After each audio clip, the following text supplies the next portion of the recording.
হাত পা দিয়ে আগুনের মধ্যে ফেলে দিল।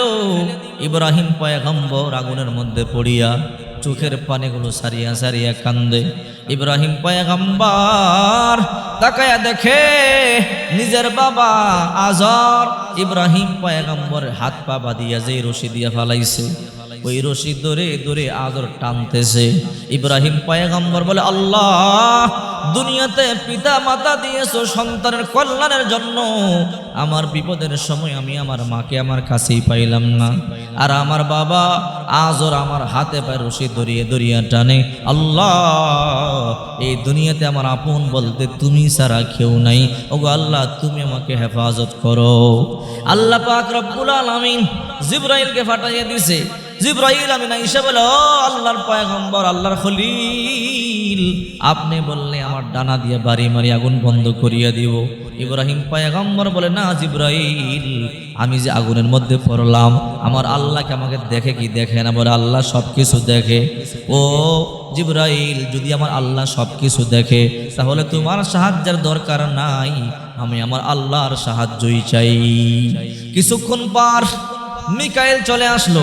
মিকাইল এসে বলে, ও খলিলুল্লাহ ইব্রাহিম, আল্লাহ পাক রব্বুল আলামিন আমারে পাঠাইছে, এই বৃষ্টির দায়িত্ব আমার, আপনি বললে বৃষ্টি দিয়ে আগুন বন্ধ করে দিব। ইব্রাহিম পয়গম্বর বলে, রে মালাকুল মাউত, ইব্রাহিম পয়গম্বর বলে, রে মিকাইল, আল্লাহ তাআলা কি সব কিছু দেখে, সব কিছু জানেনি? বলে, হ্যাঁ, সব দেখে জানে। আমি যে আগুনের মধ্যে আছি, বলে আল্লাহ কি জানে কি জানে না? বলে সব জানে, সব দেখে। বলে, যদি আমার আল্লাহ সব জানেন সব দেখেন, আমি তোমার সাহায্য চাই না, আমি আমার আল্লাহর সাহায্য চাই। ইব্রাহিম পয়গম্বর চোখের পানিগুলো সারিয়া যখন কান্না শুরু করে দিল, আল্লাহ, জিবরাইলকে পাঠাইছো, তারা সাহায্য আমি চাই না। মিকাইলকে পাঠাইছো, তারা সাহায্য আমি চাই না। ওগো আল্লাহ, কোন ফেরেশতার সাহায্য আমি চাই না। আমি জানি তুমি সব কিছুর মালিক। যে আগুনের মধ্যে নমরুদ আমাকে ফালাইছে, ওই আগুনও তোমার কথা শোনো, ওই আগুনও তোমার মালিক, ওই আগুনের মালিক তুমি। ওগো আল্লাহ, যে আগুনের মধ্যে আমাকে নমরুদ ফালাইছে, ওই আগুনের মালিক তুমি। ওগো আল্লাহ, তুমি সব কিছু জানো, তুমি সব কিছু শোনো। ওগো আল্লাহ, আমি তোমার সাহায্য চাই। ইব্রাহিম চোখের পানিগুলো সারিয়ে যখন কান্না শুরু করে দিয়েছে, আল্লাহর কুদরতি অন্তরে জোশ খেলে গেছে। আল্লাহ পাক রব্বুল আলামিন বলে, ইয়া নারু কুনি বারদা ওয়া সালামান আলা ইব্রাহিম। আল্লাহ পাক ডাক দিছে, রে আগুন, থাম, আমার ইব্রাহিমের উপর ঠান্ডা হয়ে যা, একেবারে ঠান্ডা হইস না, যেন আমার ইব্রাহিম কষ্ট পায়। সালাম মানে শান্তিদায়ক হয়ে যা, আমার ইব্রাহিমের জন্য তুমি শান্তিদায়ক হয়ে যাও। আগুন বন্ধ হয়ে ফুলের বাগান হয়ে গেল। নমরুদ তাকায়া দেখে, ইব্রাহিমকে আগুনের মধ্যে ফালাইলাম, 6 মাস দড়িয়া যে আগুন জ্বালাইলাম লাকড়ি দিয়া, তৈল দিয়া, ওই আগুন তো মুহূর্তের মধ্যে বন্ধ হয়ে গেল। ওই আগুন বন্ধ হইয়া ফুলের বাগান হয়ে গেল। নমরুদ বলে, কে রে আগুন, তুই কি তোর ক্ষমতা হারায়া ফেললি নাকি? ইব্রাহিমকে কেন পড়তে পারো না?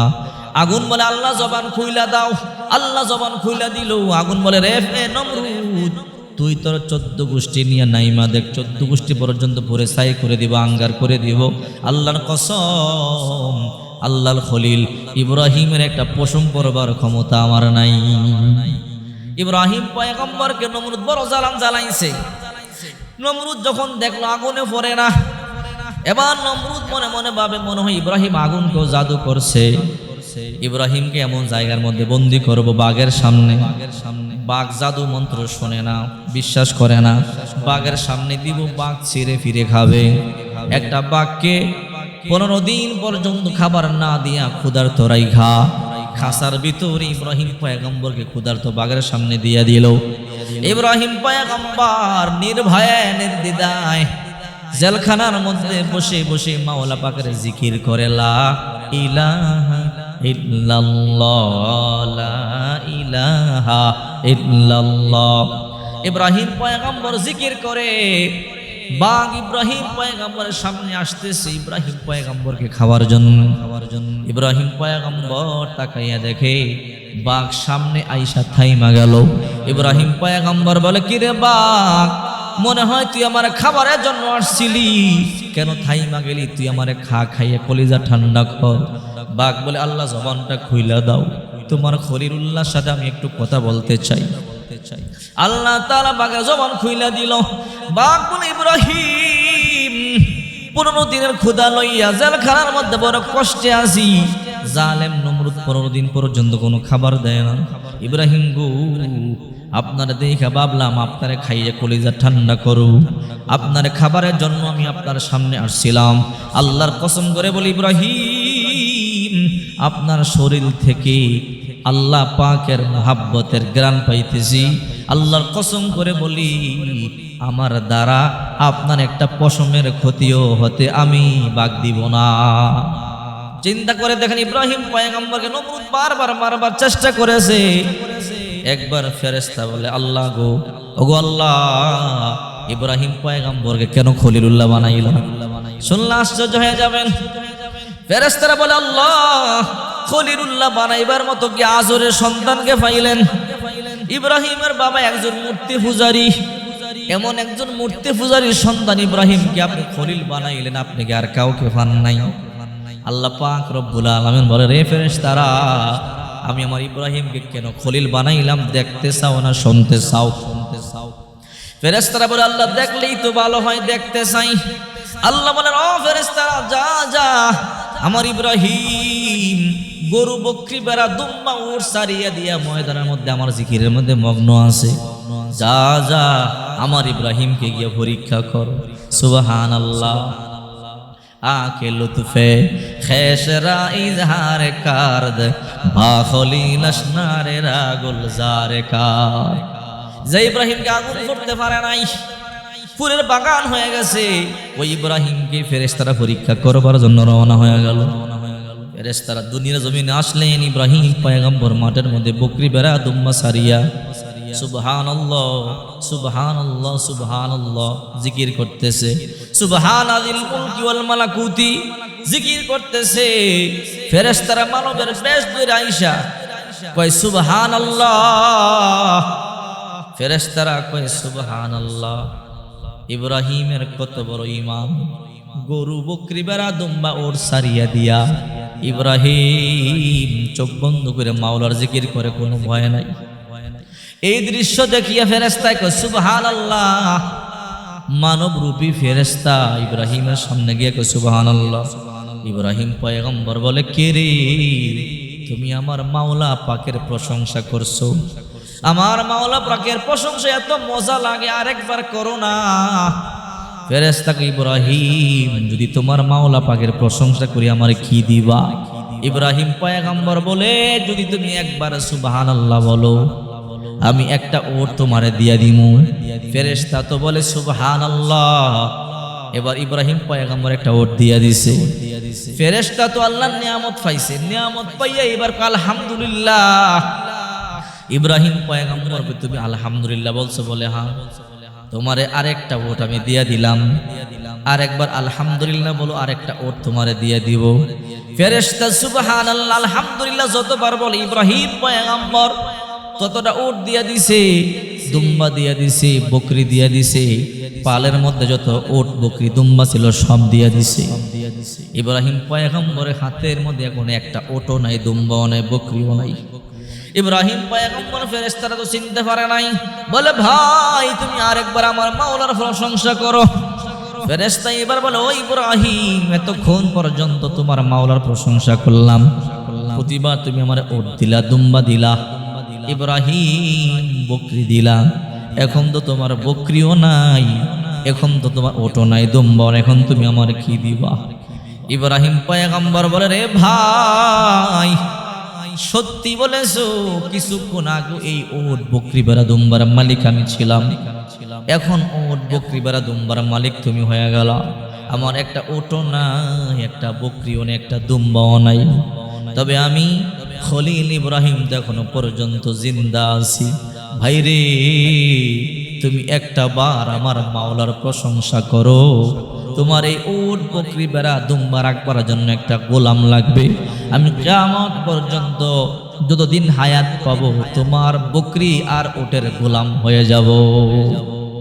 চিন্তা করে দেখেন, ফেরেশতা সেজদা পড়ে বলে, মালিক বুঝতে পারি না ইব্রাহিম তোমার কত ভালোবাসে। এইবার ফেরেশতা বলে, রে ইব্রাহিম আমার চিনতে পারো নাই? বলে না, বলে আমি ফেরেশতা। রে ইব্রাহিম আমি মানুষ নয়, তোমার পরীক্ষা করবার জন্য আসছিলাম। ইব্রাহিম রে তোমার বকরি বেড়া দুম্বা তুমি নিয়ে নাও। আল্লাহকে প্রশ্ন করেছিলাম, আল্লাহ খলিলুল্লাহ বানাইবার মতো কি শুধু ইব্রাহিম রেই ফাইলেন আর কাউরে ফাইলেন না? আল্লাহ তাআলা বলে, কেন বানাইছি দেখতে চাওনি? বলে হ্যাঁ দেখতে চাই। ইব্রাহিম দেখবার জন্য আসলাম, আইসা দেখি তোমার কলেজার মধ্যে আল্লাহর মুহাব্বতে ভরা। ইব্রাহিম রে আল্লাহ তোমার নিয়ে প্রশংসা করে, আসমানের মধ্যে প্রশংসা করে, তাই তোমাকে পরীক্ষা করবার জন্য আসছিলাম। ইব্রাহিম তুমি পরীক্ষায় পাস হয়ে গেছো। ইব্রাহিম তোমার টেনশন নাই, তোমার ভয় নাই, আল্লাহ দুনিয়াতে কোনোদিন তোমারে বেয়াজ্জতি করবে না। ইব্রাহিম পয়গম্বর অনেক পরীক্ষা দিলেন, সব পরীক্ষায় পাস। কেমন পরীক্ষা? 96 বয়স পর্যন্ত সন্তান হয় না। আল্লাহর কাছে কান্নাকাটি করে, রব্বি হাবিলি মিনাস সলিহিন, আল্লাহ একটা নেককার সন্তান দান করো। 96 বয়স আল্লাহ তাআলা নেককার সন্তান দান করলেন। কেমন আদরের সন্তান! 96 বছর বয়সে, বৃদ্ধ বয়সে একটা পুত্র সন্তান পাইলেন, নাম রাখলেন ইসমাইল। আহারে, এই ইসমাইলের বয়স মাত্র যখন ছোট্ট 1 বছর বয়স, দুধ পান করে আল্লাহ তাআলা আবার পরীক্ষা নেয়। রে ইব্রাহিম দেখতেছি তুমি তোমার সহিব। আল্লাহ তাআলা দেখে ইব্রাহিম আগে আমার বড় মুহাব্বত করত, বড় ভালোবাসতো, কিন্তু এখন সন্তান পাওয়ার পর ইব্রাহিম আমার তেমন ভালোবাসে না, মুহাব্বত করে না, সন্তানকে নিয়ে ব্যস্ত। তাই আল্লাহ তাআলা আবার পরীক্ষা ফেলাইলেন। আল্লাহ তাআলা বলে, রে ইব্রাহিম আমি তোমারে আদেশ করলাম, তুমি তোমার এই বিবি হাজেরা আর তোমার সন্তান ইসমাইলকে নিয়ে বনবাস দিয়ে আসো। কোথায় দিব? ইব্রাহিম পয়গম্বর তো সিরিয়া বসবাস করে। আল্লাহ তাআলা বলে, রে ইব্রাহিম সিরিয়া থেকে প্রায় 2000 কিলোমিটার দূরে এমন একটা জায়গা আছে মক্কাতুল মুকাররমা, যেই জায়গাটার মধ্যে আমি এমন কোন নবী নাই যেই নবীরা আমি পাঠাই নাই। প্রত্যেকটা নবী এই বাইতুল্লাহ তাওয়াফ করেছে। ওই বাইতুল্লাহর পাশে যাইয়া তুমি তোমার বিবি তোমার সন্তানকে রেখে আসো। রে ইব্রাহিম যতদিন পর্যন্ত আমি আবার ফিরে তোমাকে যাওয়ার আদেশ না করবো যাইতে পারবা না, তোমার বিবি তোমার সন্তানকে দেখতে যাইতে পারবা না। ইব্রাহিম পয়গম্বরকে আল্লাহ আদেশ করলো, ইব্রাহিম তোমার বিবি তোমার সন্তানকে রাইখা চলে যাইবা। তোমার বিবি তোমার সন্তান যতই তোমাকে ডাকাডাকি করবে পিছনে তাকাইতে পারবা না। ইব্রাহিম পয়গম্বর বিবিরে বলল, রে বিবি আল্লাহর আদেশ হয়ে গেল। বিবিরে লইয়া সন্তানকে লইয়া বহুদূর সিরিয়া থেকে বাইতুল্লাহ মক্কাতুল মুকাররমা মক্কা শরীফ চলে আসলেন। তখন ঘর বাড়ি নাই, কিছু নাই, পাহাড়ি এলাকা, মরুভূমির মধ্যে বিবিরে রাইখা সন্তানকে রাইখা চলে যায়। বিবি হাজারা বলে, স্বামী আমার এই মরুভূমির মধ্যে কোনো গাছগাছালি নাই, কোনো ফল ফলাদি নাই, কোনো পানি নাই, কিছু নাই। ও স্বামী আমার, এই রকম জায়গার মধ্যে রাইখা যাইতেছেন, এটা কি আপনার ইচ্ছা না আল্লাহর ইচ্ছা? ইব্রাহিমকে আল্লাহ বলে, রা ইব্রাহিম কথা বলতে পারবা না। ইব্রাহিম আঙ্গুল আকাশের দিকে তুইলা বলে, বিবি রে আমার ইচ্ছা নয়, আল্লাহর ইচ্ছা। দেখেন একমাত্র পুত্র সন্তান আদরের বিবিকে রাইখা চলে গেল। 1 বছর চলে গেল, 2 বছর চলে গেল, কোনো আল্লাহর ইশারা হয় না, সন্তানকে দেখতে যাইতে পারে না, বিবিরেও দেখতে যাইতে পারে না।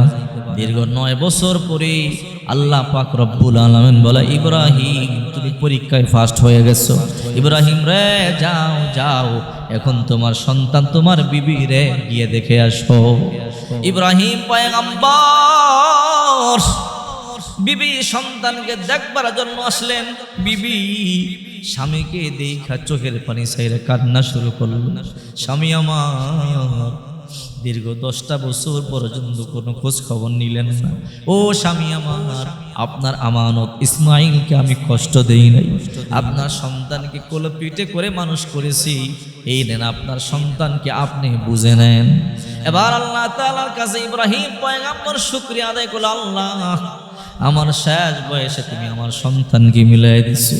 ওগো মালিক, আমি তোমার শুকরিয়া আদায় করতে চাই। আল্লাহ, একটা ঘর বানাইবার জন্য আমারে তুমি নির্দেশ করো, যে ঘরটার সামনে তোমার গোলামি করব, ঘরটাকে তাওয়াফ করো। আল্লাহ তাআলা বলে, ইব্রাহিম রে, ঘর তো আগেরই আছে। ও ইব্রাহিম, এই জায়গার মধ্যে মাটির নিচে আছে। আল্লাহ তাআলা বলে, রে জিবরাইল, যাও আমার ইব্রাহিমকে ঘরটা দেখায়া দাও। ইব্রাহিম, জিবরাইল চলে এলো, ডানা দিয়ে বাড়ি মারলো, বালু নিচ থেকে সুন্দর একটা ঘর দেখা যায়, স্ট্রাকচার। আল্লাহ বলে, রা ইব্রাহিম, এই স্ট্রাকচারের উপরে তুমি ঘর বানাও, এটা আমার ঘর, এটা আমার ঘর, বাইতুল্লাহ কাবা। রা ইব্রাহিম, এই ঘরে তওয়াফ করলে সব গুনাহ আমি মাফ করে দেই। ইব্রাহিম পয়গম্বর তার সন্তানকে নিয়ে সুন্দর করিয়া কাবা ঘরটা নির্মাণ করলেন, কিন্তু উঁচায় উঠতে পারে না। ইব্রাহিম পয়গম্বর বলে, আল্লাহ, উঁচুতে উঠতে পারি না, কি করব? আল্লাহ তাআলা জান্নাতে একটা পাথর দিলেন। আল্লাহ বলে, রে ইব্রাহিম, এই পাথরের উপরে দাঁড়াও। এই পাথরে দাঁড়াইয়া তুমি যখন পাথরকে বলবা উপরে উঠ, পাথর উপরে যাবে। তুমি যখন বলবা নিচে যা, পাথর নিচে যাবে। এই পাথর দিয়া তুমি আমার বাইতুল্লাহ নির্মাণ করো। ইব্রাহিম পয়গম্বর মিস্ত্রি, তার সন্তান ইসমাইল যোগালী, দুইজনে দীর্ঘ সময় ধরিয়া বাইতুল্লাহ নির্মাণ করলেন। বাইতুল্লাহ তাওয়াফ করিয়া মাকাম ইব্রাহিমের পাশে এসে দোয়া করে, রব্বানা ওয়াবা'আথ ফীহিম রাসূলা। আয় আল্লাহ, তোমার কাছে একজন রসুল আছে, শেষ নবী মুহাম্মদুর রাসূলুল্লাহ। আল্লাহ, এই শেষ নবী মুহাম্মদুর রাসূলুল্লাহকে তুমি আমার ইসমাইলের বংশে দাও, তোমার কাছে এইটাই আমার চাওয়া। কাবা ঘর বানাইয়া দোয়া করছি। আল্লাহ দোয়া কবুল করলেন। আল্লাহ পাক রব্বুল আলামিন তার কলিজার টুকরা সন্তান ইসমাইলের বংশে আল্লাহ তাআলা শেষ নবী মুহাম্মদুর রাসূলুল্লাহ সাল্লাল্লাহু আলাইহি ওয়াসাল্লামকে দিয়েছেন। এই ইব্রাহিমকে আল্লাহ তাআলা প্রায় বড় বড় 10টা পরীক্ষা নিয়েছে, কোন পরীক্ষা ইব্রাহিম পয়গম্বর ফেল করে নাই। ইব্রাহিম পয়গম্বর পাস করেছে। আল্লাহ তাআলা বলে, রে ফেরেশতারা, তোরা বলেছিলি ইব্রাহিমকে কেন খলিল বানাইলাম? এই জন্য ইব্রাহিমকে আমি খলিলুল্লাহ বানাইলাম।